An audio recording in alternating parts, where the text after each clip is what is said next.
Alors j'ai été contactée par Julien Friedman avec qui j'avais travaillé longtemps, qui est maintenant directeur du bureau parisien de Magnum, et qui avait cette opération qui n'était pas encore complètement signée et qui était super excitante parce que sublime image, contexte très différent, d'être dans des kiosques et pas du tout dans un lieu d'exposition. Et donc je suis rentrée dans l'aventure, que j'ai très vite appelé le projet Suicide parce qu'on était dans des temps très très courts pour gérer beaucoup d'images sur des kiosques qui sont tous différents dans Paris, qui ont des implantations différentes, des formats différents. Et en même temps c'était très excitant d'avoir à faire ça avec des jolies images, essayer de trouver un vocabulaire graphique qui n'était pas le vocabulaire qui est normalement utilisé sur les kiosques, qui sont toujours des messages promotionnels, qui bastonnent de slogans. Donc d'essayer de trouver déjà un principe typographique qui n'était pas celui de typo propre et très carré, mais d'être au contraire dans une typo à la main, avec un côté un peu work in progress, et qu'on ait un appel à l'œil qui soit différent.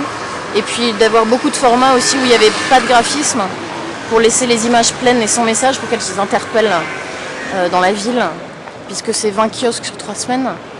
Et que 20 kiosques dans Paris, c'est des gouttes d'eau, en fait, c'est très peu. Toutes les expos sont différentes, c'est-à-dire que certaines, c'est des thématiques. C'est souvent des images qui n'ont pas appelé nécessairement de légende. À base, par exemple, c'est une compilation sur l'idée de la religion, en général. Donc on n'avait pas besoin de... Évidemment, c'est un choix du photographe à chaque fois, mais on n'avait pas besoin de préciser quel lieu, quelle date, quel endroit.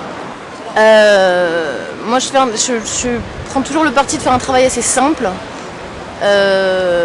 et assez. J'essaie d'avoir un vocabulaire assez homogène.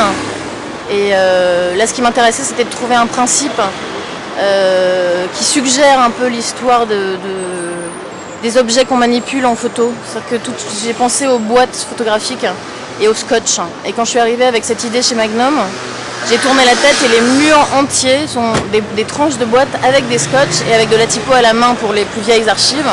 Aujourd'hui c'est de l'Helvetica, mais c'est exactement le même principe, donc d'où l'idée des... je sais pas si c'est visible là. L'idée d'avoir ces bandeaux de couleurs avec 2 couleurs identifiantes qui contrastent un peu sur le noir et puis qui fonctionnaient bien et avec un travail noir et blanc et avec un travail de couleur.